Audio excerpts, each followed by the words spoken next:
Stuffed it completely.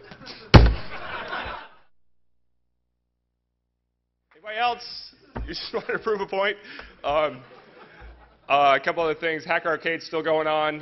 We got quite a number of folks playing yesterday. It'd be helpful if people dropped in more quarters. Some of the games don't even have quarter slots, they just have big holes. So if you want to shove a 20 in there to support the FF, that would be fantastic. The one thing, the kiosk works, and man, is it sexy. So if you play the Hacker Arcade and you put in your USB dongle and it gives you the tokens, we got this fancy flash application that you can then go to the registration desk and plug it in, and it looks like the iTunes Rolodex interface where everything flips over and you can just choose what you want to buy. It's really hot.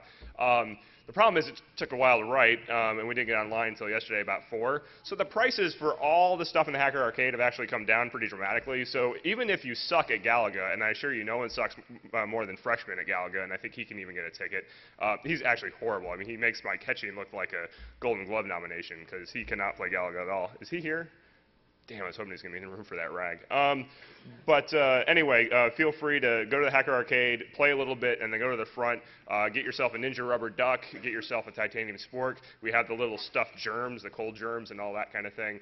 There's all kinds of neato prizes. If you just put in a USB dongle, play for a few minutes, you're assured of winning something. So, and Major's actually firing up Open Office, so that's a promising thing.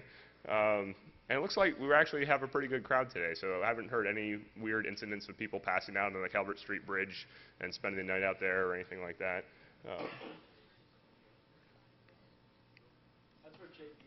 That's where Jay Beal is.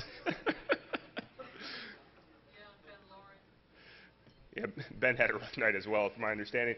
All right, so are you ready now? Pretty much. Pretty much? I don't want to put you on the spot. Yeah. I've only got about 10 minutes worth of material, so we got back.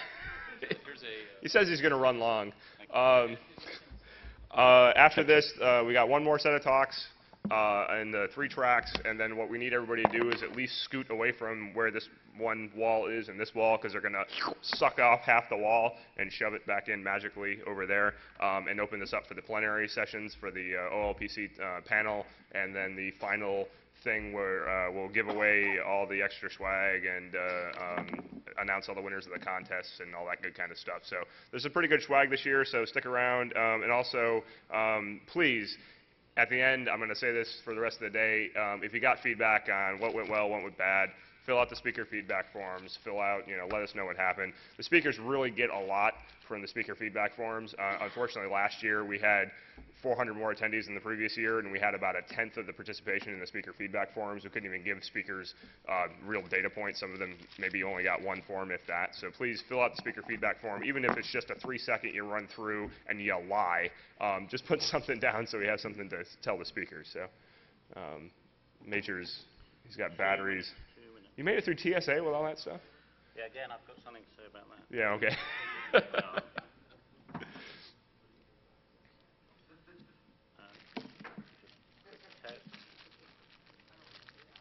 I don't even have any giveaways to give away right now. I have this. We give the Shmoo back? Oh, blame it on him.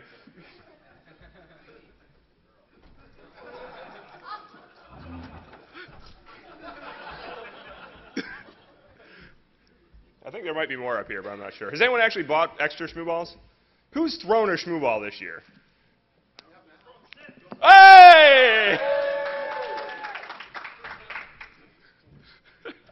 Well, good.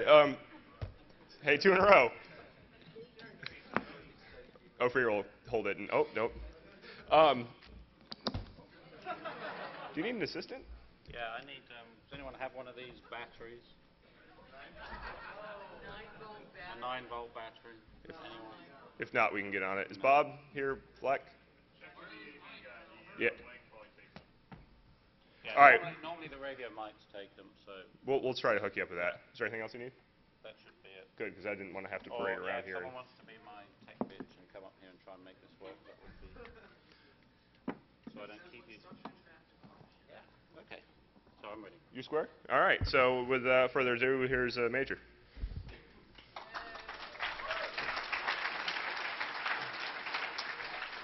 Okay, so some of you, the more observant amongst you, although after last night that's probably difficult, So yeah, first of all, thank you, Shamu and Heidi, for the party last night, and damn you, Bruce, for putting me on the next morning.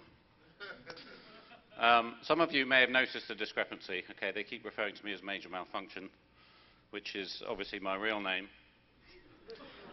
Sometimes when I'm undercover, you know, I live in this carefully constructed fantasy world where I think I'm a secret agent, and you know, I have a base in a nuclear bunker and all this crap. So when I think there's a Fed in town, I go under my cover name.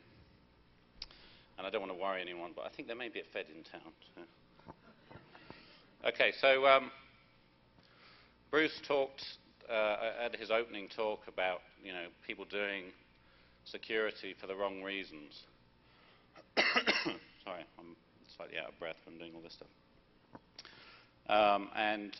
You know, that's something that's really close to my heart. I kind of look around all the time, look at the environment I'm in, and worry about security issues. And I spend too much time in hotels. And hotels are very target-rich environments. So I kind of find a lot of parallels. And some of you may know my other work that I've done on infrared and stuff in hotels. So before we start, I was just going to share something with you that I was at a conference earlier this week in a brand new hotel. So I was thinking, okay, this is going to be interesting. State-of-the-art hotel. They're going to have really, you know, good security on all their stuff. And I was actually hoping they would have RFID room keys, but they didn't. They just had mag stripes. But anyway, I found something in the room to play with. And I'm just going to quickly show you that. Now, I did a little video of it. I didn't bring it with me. That would be bad. But I brought a video of it. And I showed the video to one of the other speakers at this conference, and he came up with what I thought was a really nice method of presenting it. So I'm going to try and kill two birds with one stone here. And I'm going to try it out on you guys and also get the material I need to do it. So what he suggested was I get a voiceover to go with the video. So I've got a printout from the manufacturer's website. So I need a volunteer, a female who can speak in a sort of confident, sexy, salesy voice. Yes, please.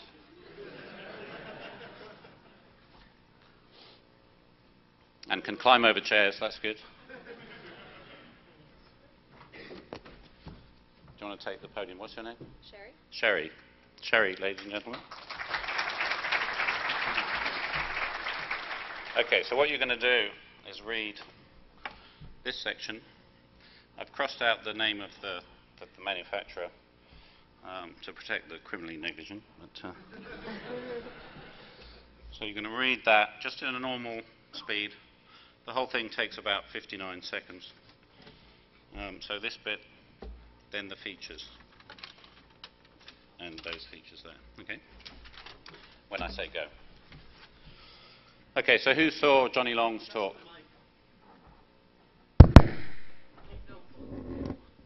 Okay. Who saw Johnny Long's talk?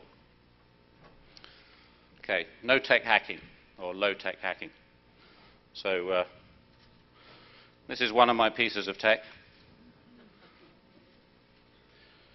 This is the other piece of tech. So let's have a show of hands. How many of you have ever stayed in a hotel? Okay, keep your hands up. How many of you have ever used the safe in a hotel? Okay. You're going to like this. Okay, when you're ready. Through the past 3 decades, we have developed the largest line of in-room hotel safes in the world, specifically designed with the particular needs of the hospitality industry in mind. Our safes are available in a wide variety of dimensions and colors, with either electronic or mechanical locking systems. Manufacturer continuously researches the development of new features, functions, options, and designs for its products. From removable core locks to a variety of electronic systems with digital keypad, credit card readers, or chip cards, manufacturer offers you products in the forefront technology. Our safes are installed in the most prestigious hotels and cruise lines throughout the world, which have recognized manufacturer for its quality, warranty, and superb technical service. Our uncompromising pledge of satisfaction to the client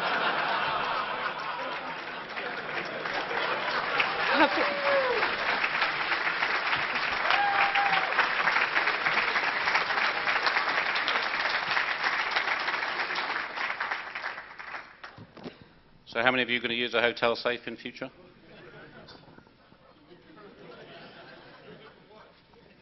Say again? In new ways.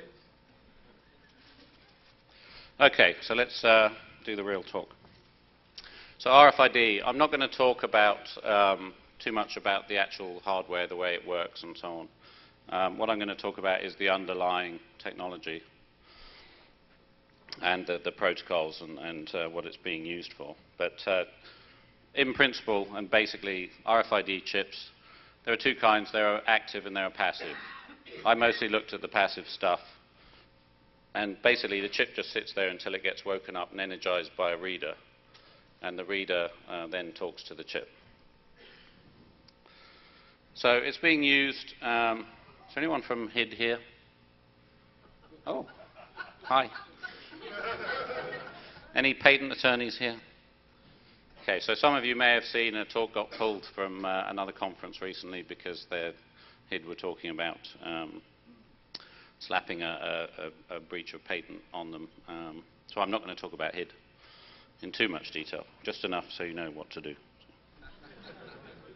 So HID, one of the class of devices where it's just a simple ID. Okay, there's no real interaction between the card and the reader. It just presents an ID. The smarter cards, things that are used for payments and stuff, and the things you'll find appearing in your credit cards and other devices like passports, they actually have a processor and memory and stuff in them, and they can store more information, and they can actually perform operations like crypto operations. So first we'll look at the simple ID devices. The kind of things they're being used for: animal IDs, hotel keys, car immobilizers, ski passes. A lot of goods now, I think if you buy anything at Gap, they have a tag sewn into the label. Luggage handling, if you've flown through Tokyo recently, you'll have an RFID luggage tag on your bag. And human implants, which is something I take a particular interest in. So this kind of made me laugh. That's a good approach. But I have to say, you'd have to give me a hell of a lot more than a digital camera and MP3 player to get me to stick one of those things in me. But I thought that was funny. Okay, so the kind of things that human implants are being used for. The military apparently are using them for access control to some of their facilities. So if you're a high-ranking officer, you get to have this jabbed in your arm. They talked in the UK about putting them in mental patients. So I guess if you're totally confused and you leave the premises, they can find you and grab you and scan you and figure out who you are. And quite a nice idea in principle, the beach bar thing. So instead of having to take your wallet to the beach and risk having it stolen while you're swimming, there's a bar in Spain, a beach in Spain, where all the vendors along the beach are collaborating to do this project. So you can, thank you. You can leave your wallet in the hotel safe. Yeah, exactly. There you go.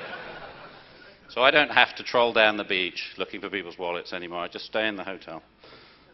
So in principle, a nice idea. But they all do one thing, which is they rely entirely on the uniqueness of the ID. That's all they're doing. It's not a proper payment system. It's just show me the ID, that links to a database, which then has some stuff stored in it. And if you go and research these things on the internet, you'll find a lot of manufacturers saying, you know, absolutely guaranteed, unique ID, these devices cannot be cloned, we have patented this, patented that. So inevitably, people have done it. They've produced kit that will clone the IDs. Okay?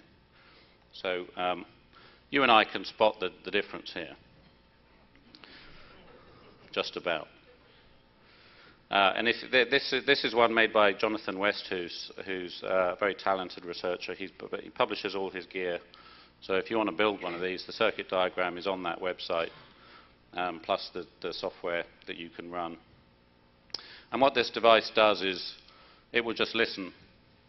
You press a button and it will listen until it sees a valid tag, and then it records it. You press the other button and it goes into playback mode. So the industry defense when this comes out, there's always an industry defense, isn't there? So we don't have to worry about this because, so you can imagine the techie sort of going to his boss and going, oh my God, it's game over, you know, they're cloning our tags. And the boss is thinking, oh well, the executives will get together and we'll come up with a solution. So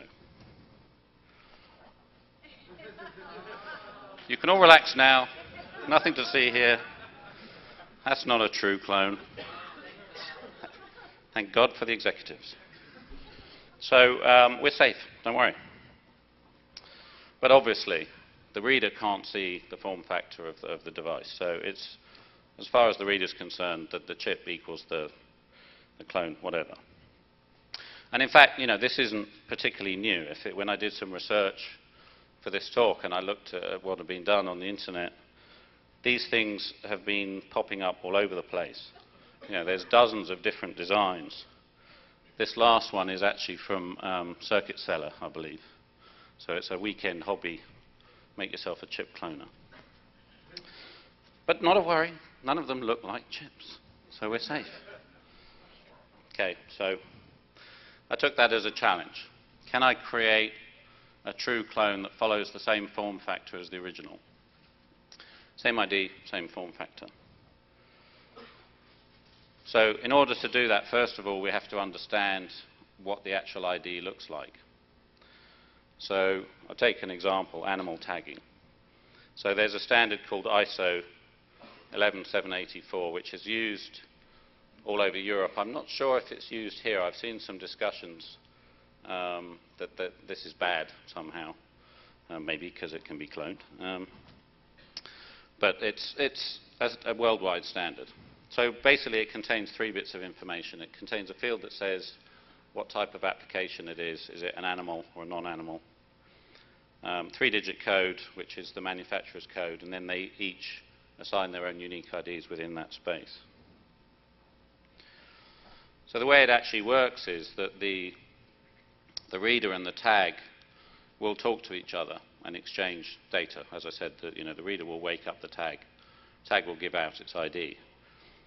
And it does that, the way the standards work is each manufacturer will decide for himself exactly what frequency he's going to send the data on, what bit rate it's going to communicate at, which is usually the frequency divided by some factor of 2.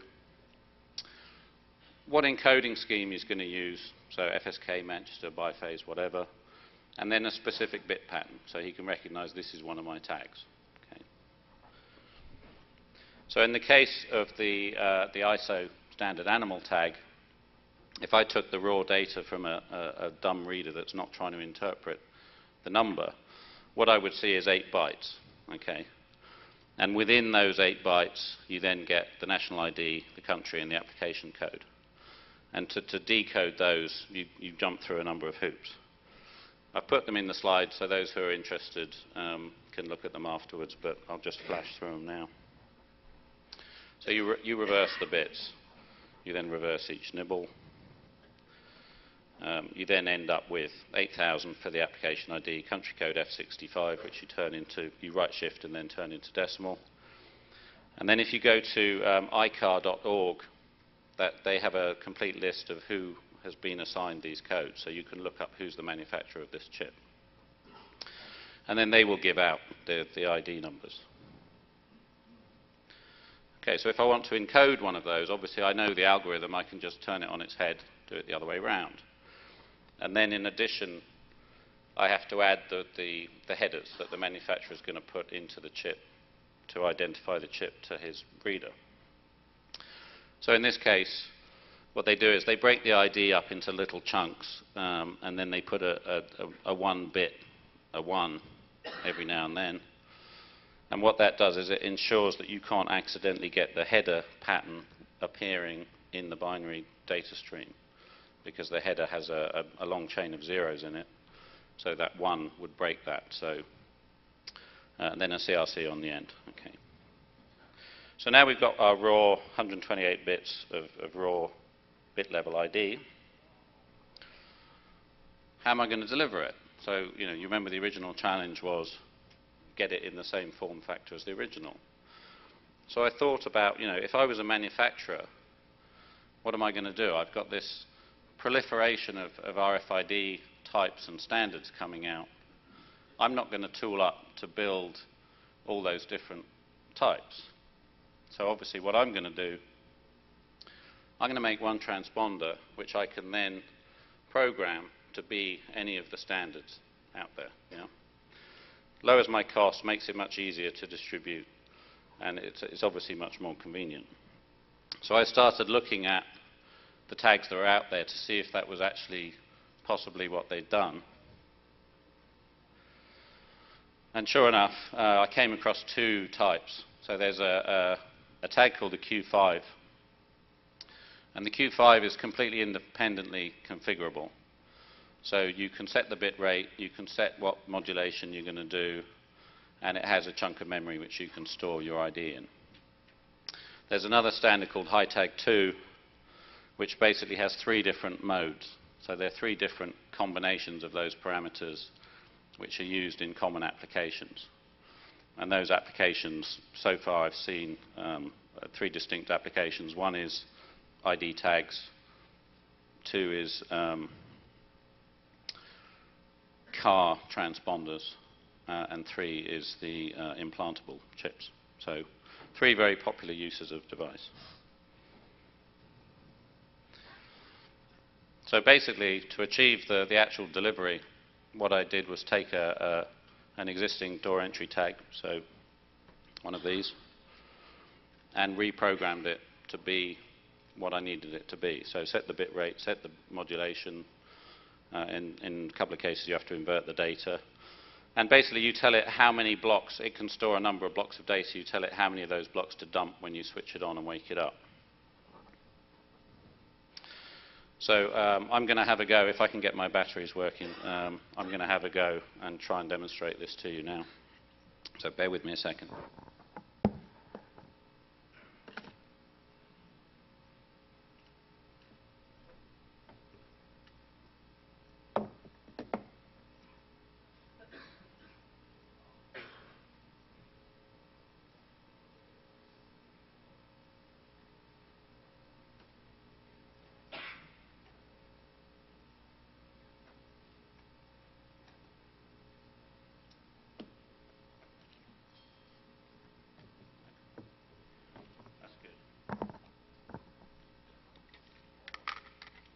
Okay, so someone asked about TSA. So, yeah, obviously, how many people flew here? Yeah. So I carry a lot of this kind of weird crap with me. So I have things with wires and batteries and so on. And as I was coming through security, a couple in front of me had a newborn child. So there's a woman with her child in the pram and a guy. And they wave her through, and they push all the luggage through the scanner, and they take the child through, and they take the pram through, and then the guy's left. And he's got with him 6 bottles of milk, okay? And they're like, you can't take fluids on the plane. He said, there's milk for the child, I've got to take it through. And the guy's like, well, okay, that's an exception, you're allowed to take that through, but you have to taste it to prove that it's not something bad. So I'm thinking, okay, what kind of milk is that? You really love your wife, right? So anyway, the guy, they're causing a big hold-up, and there's a lot of people kind of waiting for this all to be done with. And there's like 3 security guys. All the guys who are manning that stand have crowded around and watching this process, making sure that he tastes all 6 bottles. And then they scan each bottle. So anyway, they're done, and they get through, and they've made a horrible mess. There's milk everywhere. I didn't taste it. But, So I'm thinking, great, that's really what I needed. I'm going to get all this attention now. There's 3 guys, they're all focused on this screen, and my bags come through. And there's wires, and there's circuit boards, and there's batteries, and there's all the bad stuff. And these guys are like looking at it, going, what the hell is that? And nudging each other. Then he looks at me and says, there's no fluids in there, are there?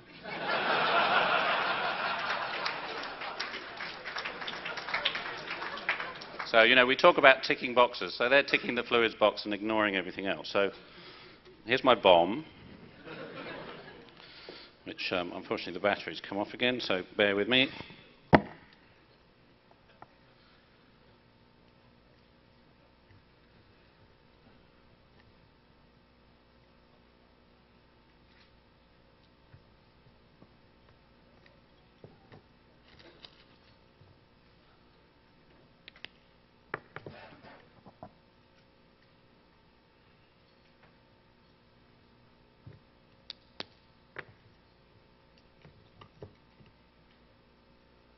Do need a help. Need a hand? Actually, I am going to need someone in a minute. So,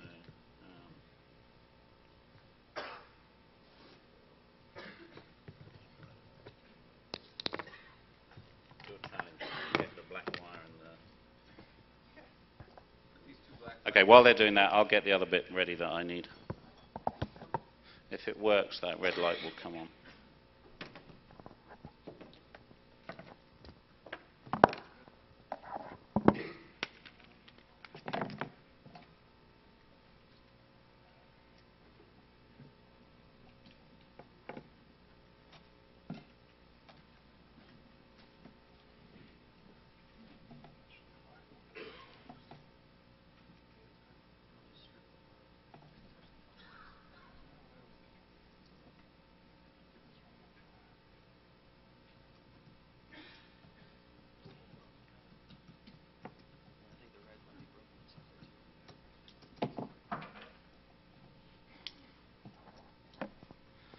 Knife will travel. They're cutting my kit to pieces. What are they doing? Okay, we'll just get the detonator attached, and we're. That was just working just now. Where's the knife, Phil?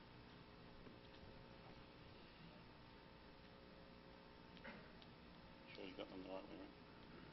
Almost certain. Check again. Yeah, that's. There you go. Let's stand here. Okay, so can everyone see this red light? Yeah?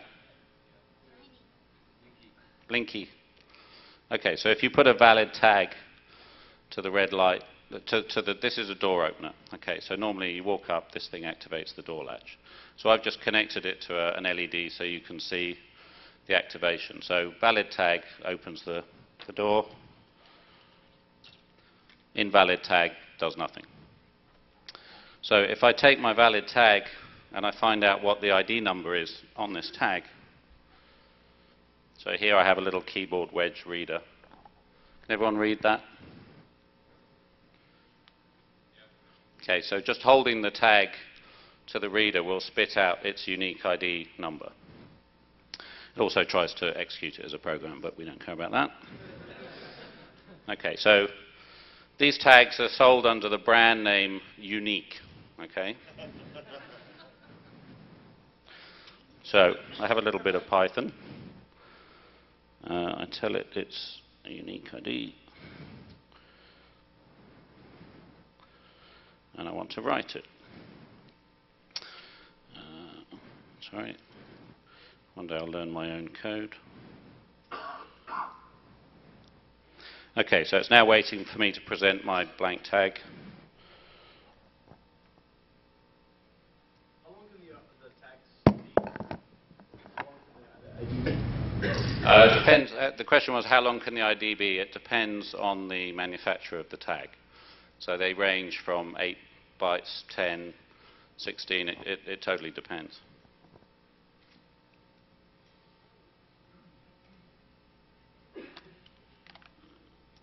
Never do live demonstrations.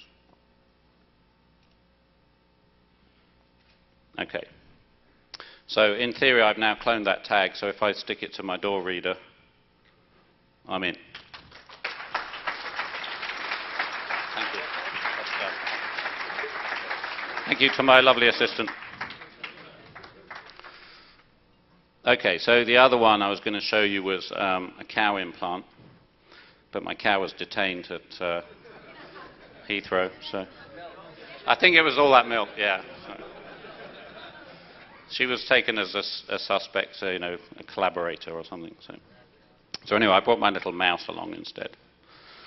So again, I'm going to need some help, and hopefully this will work. I'm going to plug in a web camera, and we'll try and get it so you can actually see what the reader's doing. But this is a standard animal identifier reader.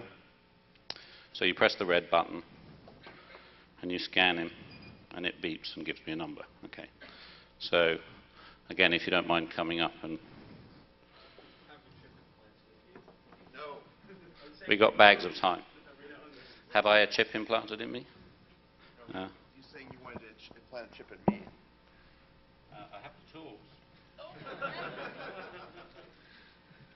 You might not like it. No. That's the needle they stick in you. Okay, it's big and it's unpleasant. I'm gonna pass it around.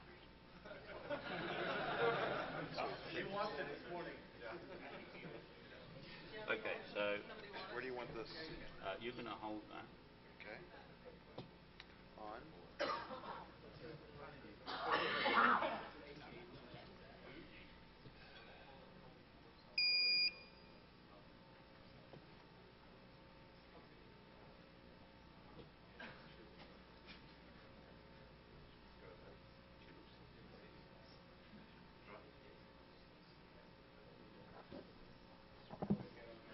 Okay, you might need some light. Where's that?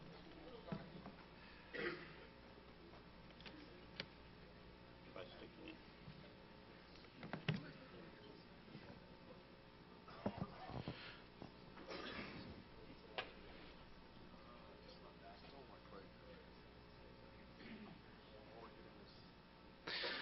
This is quite tricky, but you can do it.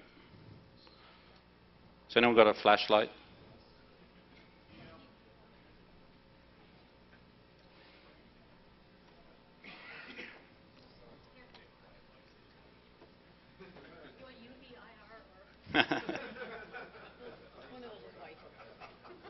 You're going to run out of hands here, I think.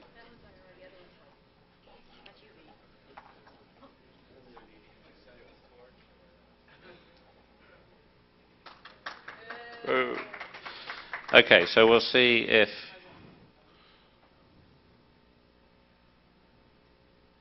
we can get him to read.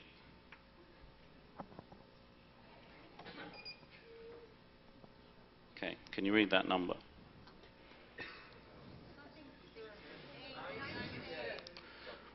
Nine 470-8897. Okay.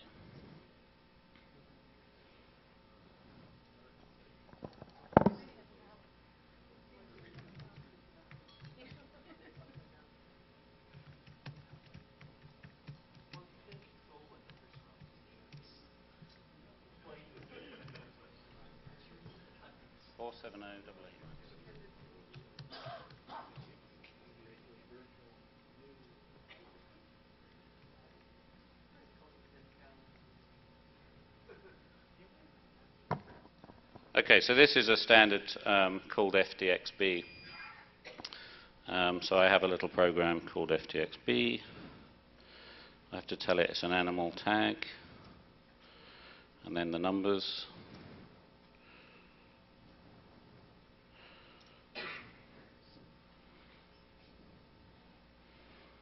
Everyone read that, okay? Okay, actually, before I do it, I have to reset this tag. When I was first doing this, I got through a hell of a lot of tags, okay? So I ended up with this pile of, obviously I had a lot of failed experiments. So I ended up with this big pile of broken tags. So I had to write a reset program.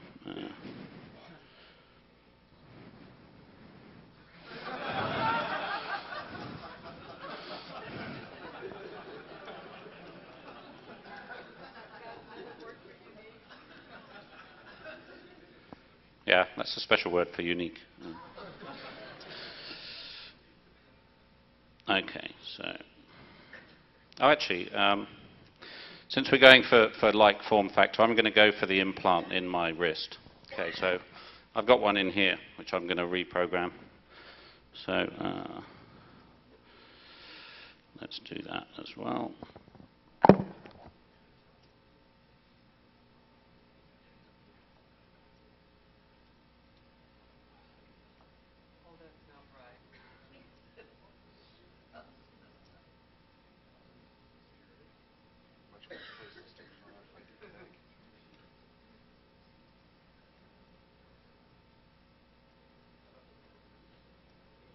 What did I say about live demo? Damn it. God damn it. Get him the needle, quick. Yeah. I'll just replace it.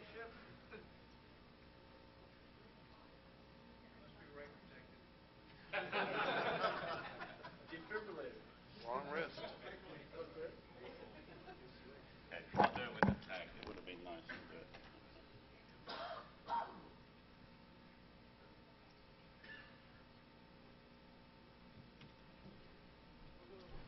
So, in Want to theory, go back to the other webcam?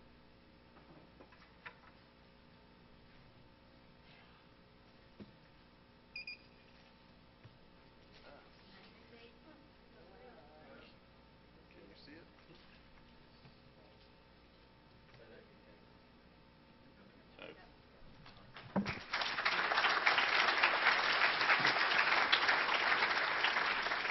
I am that mouse.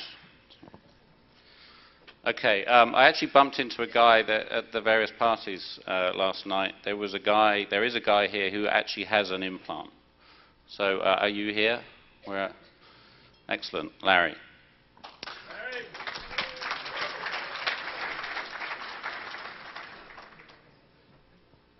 So, I'm not sure if this is going to work. We're going to try an experiment. He has an implant which he locks his laptop with. So we're going to see if I can clone his implant and unlock his laptop. We haven't rehearsed this. We don't know if it's going to work. So maybe we'll make history and maybe we'll look like idiots. So. RFIDiots. Yeah.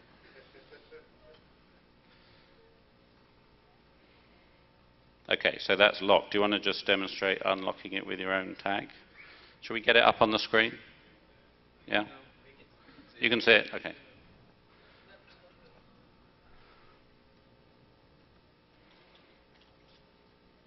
Okay, so the tag locks and unlocks it. So what we would do is,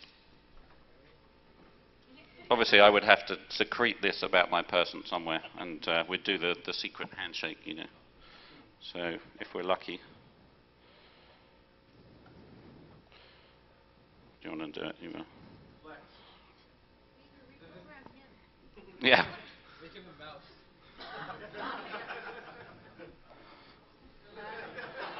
No.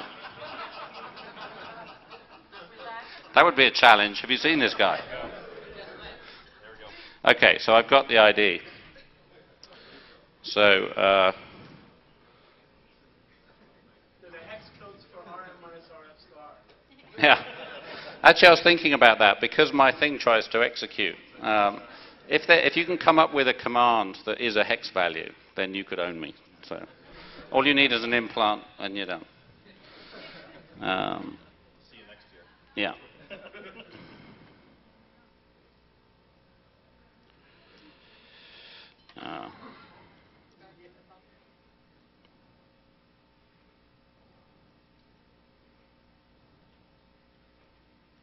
Oh, it was the other window, wasn't it? Yeah.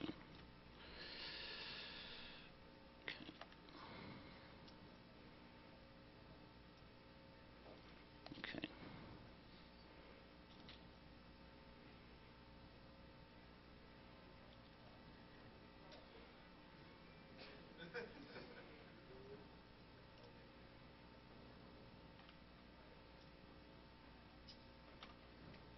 Don't you just love live demos? Okay, so in theory, do you want to hold it up? So,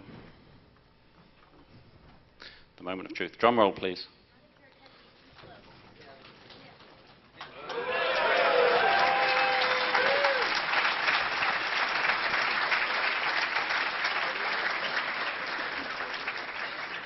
Cool. Yeah. So, watch that man, tell me where he goes. Okay, so that was the unique ID only stuff. So the obvious threats from this that I can think of is, you can track individuals, you can target individuals, you can, as we've shown, impersonate individuals. And actually, at the other side of the coin of that, you can potentially produce an alibi for someone. So if everybody relies on these tags being absolutely guaranteed, okay, the implanted tag in that person is unique. If that tag was seen at a certain time at a certain place, then that person was definitely there. So you can be there being that person for them while they're actually off doing the bad thing. So, and at the far end of the scale, we always talking about terrorist threats and so on, so smart bombs that only go off when a target of sufficient interest is in range. So how do we combat this? Well, the obvious thing to do is make the chip smarter, actually have some kind of conversation, use encryption and so on. So the new passports, they have these chips in them. The clue that you've got a chip passport, if anyone's got a new passport recently, if it has this little logo on it, then you have a chipped passport. On the British passport, there's another clue, which is it's got this damn great chip in it. So it's the only one I've seen actually where you can actually see the chip. Most passports, they're hidden in the cover somewhere. At the moment, they only have your facial image and some other bits of data that are printed in the passport anyway. But they're talking about putting a hell of a lot more on there. If you go and read the specs, there's actually specifications for 48 individual items of data to be stored on there, including your fingerprints, biometrics, iris scans. In the UK, it would be the birth certificate, but a scan of the document you used to get the passport in the first place. How much data will the chip store in total? It depends. That's up to the manufacturers. Currently, I believe these hold about 32K, but the next generation will be bigger. They're like 64K or 128. And we're talking about actually storing the data on here, not linking it to a back-end database that has the data, but the data is actually in this device. Or encrypted in some way? The question was, do they do anything to protect the data? Yes, what they do, they use authentication. So you can't just log into the chip and read it. You have to authenticate. And the authentication scheme we'll talk about in a minute, but it's called basic access control. Okay, and they use 3DES to do that. There's an option within the standard to also encrypt the data. However, basic access control is defined in the standard. You will do this. You don't have to implement it, but if you implement basic access control, you'll do it in this way. The content encryption says optionally you may also encrypt the files, but if you do, it's up to you how you do it. So there is no standard defining exactly how that encryption is going to work, and no one's doing it yet anyway. One thing they have done is to stop the threat of just tracking you by seeing the passport and saying, okay, that's passport number 1234, therefore you are Captain whoever. They give out a pseudo-random ID. So when I present, I'll show you in a minute, but when I present the passport to the reader, it will spit out a different ID number every time. Okay. So we've got this nice secure device. We've encrypted the login process, and we do strong authentication. So how do we generate the key? Basically, it's derived from the data printed on the second line of the passport. Okay. So these three fields, this is the document number, this is the date of birth of the subject, and this is the expiry date. Stick those three fields together, that's your key. Nice and secure. So we've had discussions. I mean, I'm not the first to publish this, but I have published this in the UK, and I've written some software that reads it. And the Home Office, the UK Home Office defense was, well, you've already got the passport in your hand, what have you gained? You know, you're reading this thing, you could read the key from the passport, and the data you've read out, you've got anyway printed on the screen. What have you gained? And what I actually did was prove that I could find that data without ever opening the passport. So a couple of, I think about 3 weeks ago, I was challenged by a UK national newspaper to do this. And they gave me a sealed envelope of somebody who had just applied for a passport. And in 4 hours, I was able to brute force my way into that passport and read all of her data without ever having met her. So we've definitely proved that you can get the key without having the passport. So I'm just going to quickly show you what is on there. Yeah, please do. We're using a chipset that doesn't typically the way the U.S. is going to do a national ID. They're not going to encrypt it. They're just going to make it available so that every state can see it. If they use the same chipset, we're going to have a problem. Yes. Did everyone hear the question? No. Okay. National ID scheme is going to use the same standard. We have the same problem in the UK. That the national ID scheme in the UK is going to use the identical database, the same chip, the same data set. And in fact, you know, they're building the data by forcing collection of all of this extra data when you get a passport. So they're saying it's an optional thing. You don't have to have an ID card. But from 2010, I will not be able to get a new passport unless I give those 48 pieces of data to them, which they will then have in their database. So they've collected the data whether I want to carry the card or not. And yes, unless they agree a decent standard of protection, that data is going to be at risk. Any other questions before I do the demonstration? Yes, sir. The key. So let's talk about the process you do. Okay, so the question was how I brute force the key. Basically, how weak the key on the passport is will depend on how your country issues the passports. So in the UK, they're issued sequentially. So because I knew the first 5 digits of the current sequence of issued passport numbers, I only had to brute force the last 4 digits. On the envelope of the passport was the processing date of that person. So I knew the expiry date of the passport, plus or minus 9 months. But I knew the day. That was the important bit. So I only had to brute force that one day for each of the 9 possible months that it could expire on. And I found out her birth date by going to a credit checking agency with her name and address, which I had on the envelope. So.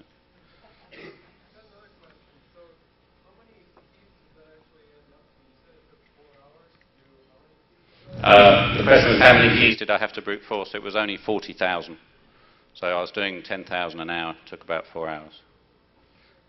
With my equipment, I can do roughly 3 keys a second.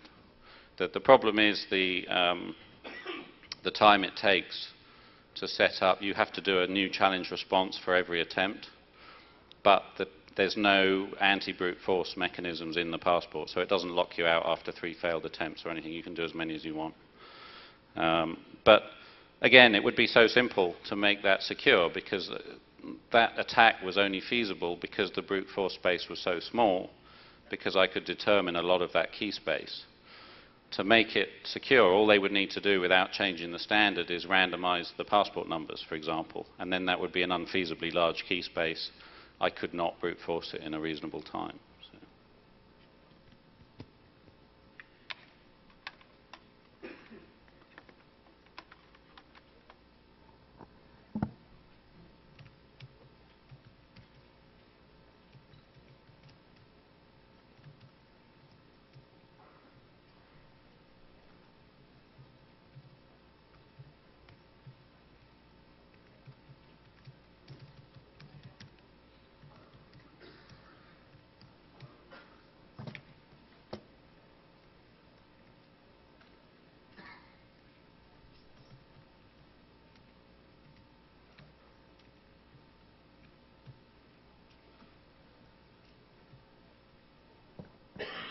Okay, so normally you would hand the passport to whoever's going to check it, and they would swipe it through a machine called an MRZ reader, and that would read those 2 lines of text off the bottom of the passport and then derive the key from that. My software takes a version of that, just typed in at the command line.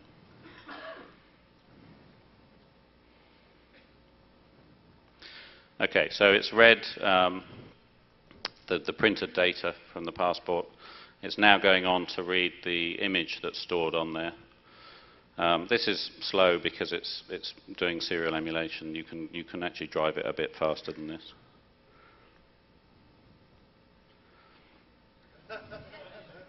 So I was obviously much better looking when I went for my passport. This is actually my son's passport. So as you can see, the facial image is stored on there, the full name, date of birth, expiry date, the printable version, document number, and so on. So if you wanted to produce a fake passport, this data is exactly what you would need to print on the front page to have something that not only looked like the real thing, but actually is the real thing. If they have a back-end check of, what should this page should look like, it's going to match. So.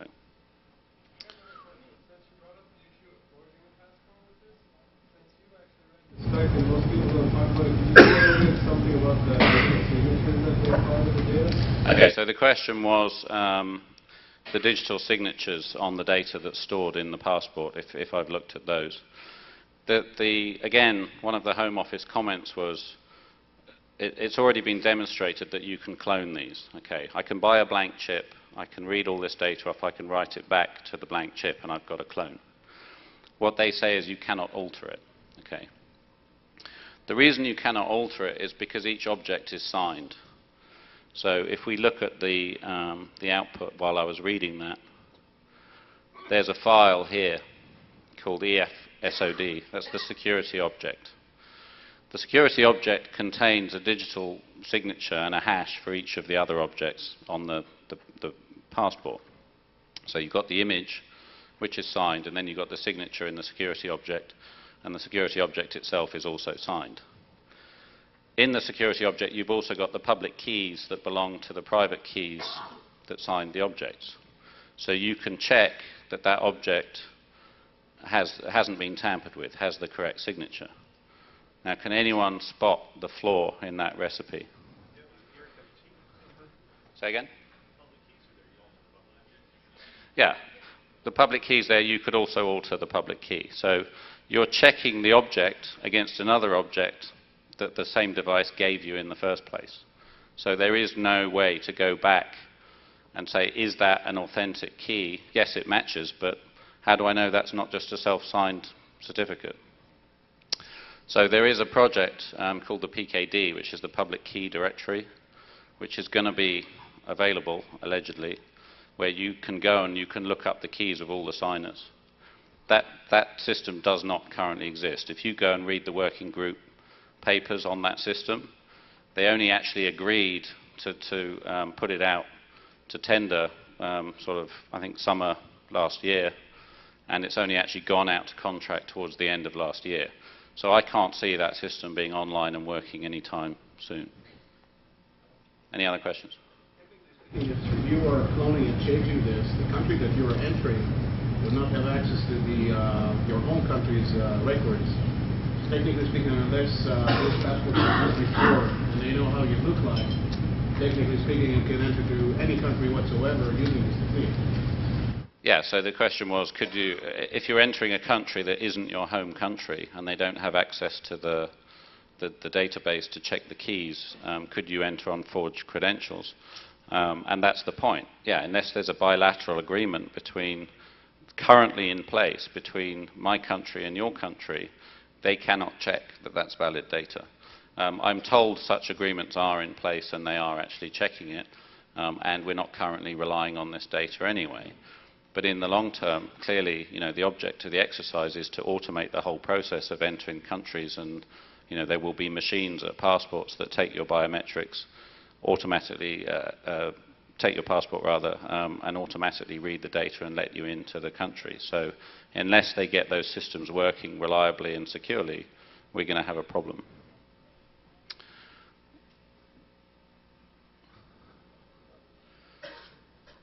So again, some of the threats, the keys can be obtained through other channels, as I've demonstrated. I have found you can also profile certain passports. You can find out which country a passport's from because of errors in the implementation.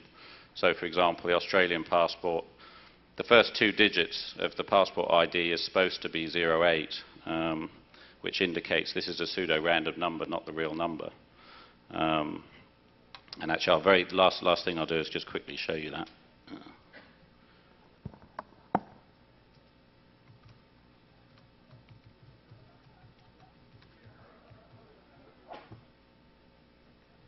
So basically, every time I place the passport on the reader, it will spit out a completely different number. And the first 2 digits are 08 to say this is not a real number, it's a pseudo-random number. Okay. The US implements that wrong as well, so you don't have a 08 on the front of yours. Any other questions before I wind up? Yes, sir. How far away can you be from a passport and still get the data out of it? How far away can you read the passport? With my equipment currently, I have to be within about 3 or 4 inches. What I have done is I've built a Bluetooth version of the reader, so I can have a remote person put the reader next to your passport, and I can be up to 100 feet or even a mile away with the right antennas. So. Yes, sir. Using security last year, something paper on that there, and that's at least 60 feet. Okay, so apparently somebody presented a paper where they demonstrated they could read data from 60 feet away. There are fundamental limitations because it's not actually RF, it's like magnetically coupled, and there's near fields and far fields, and I don't understand the physics, but there are some fundamental limitations where power and amplifiers won't get you anywhere. Yes, sir? Look at the RFID chips in American Express cards and other payment systems. Have I looked at the RFID chips in American Express cards? Yes, I saw one in Orlando earlier this week, and in fact I was able to clone the unique ID of that. It's using 1356. I don't think that would be enough to create a true clone of the chip, because they're probably storing some data on there as well, which is crypto protected. But I was able to clone the ID, yeah. As you mentioned earlier about the automatic lockout period in passport after wrong tries, is that something that can be implemented instead of redoing the whole system? The question was, could you implement a lockout on the passport to stop you brute forcing it? I think the answer to that is probably not. The problem is, because it's a passive device and it only gets woken up by the reader, it doesn't have a memory unless you start allowing it to write back to itself. So you would have to completely re-engineer the chip to keep track of how many failed attempts there had been and so on. And I think it would just really horribly overcomplicate the thing. Has a limited amount of memory, so we only have to have like a single bit where it's a writable memory of a thing where it wakes up and has actual processing, so it checks how many times it yeah, so the question is that really true? Because you only need to store 1 bit. The issue is, well, A, you would have to implement that as part of the standard, which nobody has yet, so you'd have to change the standard. But B, you can't be sure that you're going to stay awake long enough to complete the write cycle. So if you get removed from the reader field in mid-write, what happens? I think, last question. You mentioned with the passport that there was sort of a pseudo-random ID that gets transmitted. Yeah. How do they? How random? Well, there's the how random, but also how do they account for skew? Like if you're playing with your passport and reading it at home, and the numbers. Okay, the pseudo-random ID. How random is it, and how do they cope with skewing it? Because I've woken it up. The answer to the second question is they don't care. That ID is not used for anything. It's just part of what RFID chips do, so it has to answer to a wake-up sequence and give an ID number. But that ID number is not actually used for anything. As far as how random it is, I don't know, but if you go to my website, which is RFIdiot.org, you can download all of this software.